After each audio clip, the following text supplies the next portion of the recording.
The producers and distributors of Tech AV training programs welcome you to the first module in the series AC and DC Machine Fundamentals, which has been designed to help you understand the basic operating principles of AC and DC motors and generators. This is Module 1, in which we shall overview single-phase capacitor motors.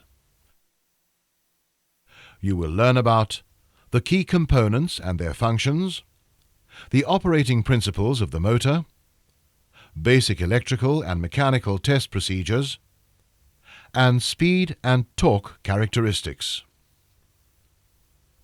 We begin with the capacitor start induction motor, known for its constant speed and high starting torque characteristics. In its most basic form, the motor consists of the following major parts, namely a rotating part, called the rotor, a stationary part, called the stator, two end shields with bearings which support the rotor, a centrifugal switch, and a start capacitor. Let's discuss the construction and function of each of these parts in detail. We begin with the rotor.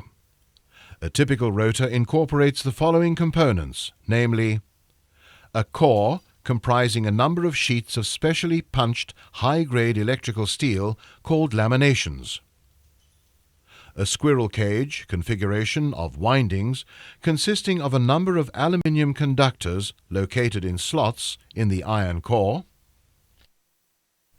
two aluminium shorting rings positioned at each end of the core which connect the rotor bars to one another, and finally the shaft onto which the laminated iron core and components are pressed. One end of the rotor shaft, called the drive end, is used to transmit power to the load. The opposite end of the shaft is called the non-drive end and is generally used to support a cooling fan.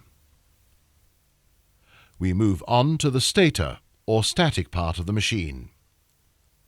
It is composed of a slotted laminated steel core which is pressed into either an aluminium or an iron frame.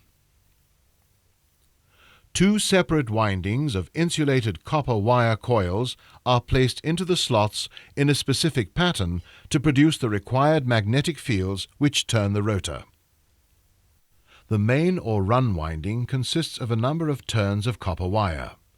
The auxiliary or start winding has a lesser number of turns of thinner wire. As a result, the ohmic resistance of the run winding is always less than that of the start winding. Now let's examine the start capacitor. The start capacitor is generally a non-polarized electrolytic type, which is usually mounted directly onto the stator frame. The capacitor is connected in series with the start winding. This arrangement improves the starting torque of the motor. Finally, let's examine the centrifugal switch and describe its operation. The switch consists of two components, one being an assembly of spring-loaded weights which is attached to the rotor shaft, and the other a single pole switch that is fixed to the stator but insulated from it. The operating principle is that owing to the acceleration of the rotor at startup, the weights are thrown outwards by centrifugal force. When the rotor reaches 80% of its rated speed, the weights make contact with a switch lever, causing the switch to open. The start winding and the capacitor are now disconnected from the main supply, and the motor continues to operate via the run winding only. After the break, we will discuss the basic operating principles of a capacitor start motor.